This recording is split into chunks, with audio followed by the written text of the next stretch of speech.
Hey guys, welcome to the Silver Report. Here we are, it's April 5th, 2017. We have gold currently trading at $1,244.60. Silver's trading at $18.22. And let's get right into some of the economic factors that will be playing a part into the price of precious metals. We have some major news that has taken place over there. And what we're seeing is there's been a bill submitted into the Senate. It would establish gold and silver as legal tender in Texas. The passage of this bill would create currency competition in the state. It would serve to undermine more of the Federal Reserve's hidden power. Senator Bob Hall introduced Senate Bill 2097.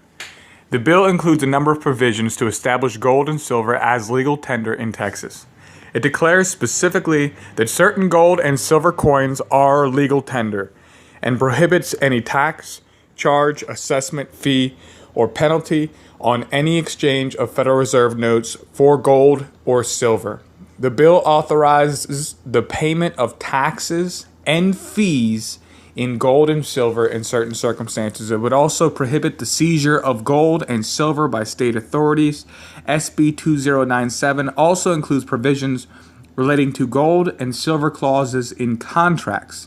So it's prohibiting payment in dollars if the contract calls for payment in gold and silver. Legally enforcing these contracts through state law would serve to encourage their use. So Texas already had established a gold depository authorized in 2015. And so the passage of SB 2097 would set in place all four steps states can take to encourage sound money to take on the Federal Reserve. Now, with the debasement currently going on in our currency, as a result of this federal policy and this banker collusion, the effect of this is deep. Passage of SB 2097 into law would mark an important step towards currency competition. If sound money begins to gain a foothold in America again against the Federal Reserve notes, the important part about this law in particular is the fact that contracts can now be issued in gold and silver. Taxes can be paid in gold and silver.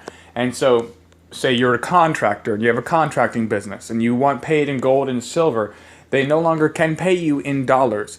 It further encourages the use. It makes it legal tender and prohibits from the state coming in and being able to seize or do acquisition your gold or silver. You can make payments based upon the gold and silver amount as legal tender. It's clear that this must be the path that is taken. There's been several attempts to try to work from the top down, and they failed miserably because so much of the central bank's control has a grip on the federal government. But the states working to nullify these unconstitutional laws through passages of bills to legalize gold and silver as legal tender, to have payments in gold and silver across the counter. Now this is revolutionary. Ron Paul, he went, and I remember he was discussing how he put up a bill to end the Federal Reserve, which got zero support in the Senate. And it's not surprising, most of those people, their campaign funds are funded by the Senate. But this move to use gold and silver, as the people begin to realize its true stability, money will be pouring into gold and silver as a more viable alternative to the Federal Reserve note, which continually depreciates year over year. All right, thank you guys for joining me here on the Silver Report. If you like the content, be sure to subscribe, like the videos, share the videos, get the word out. I thank you guys all so much for stopping by. As always, stay safe.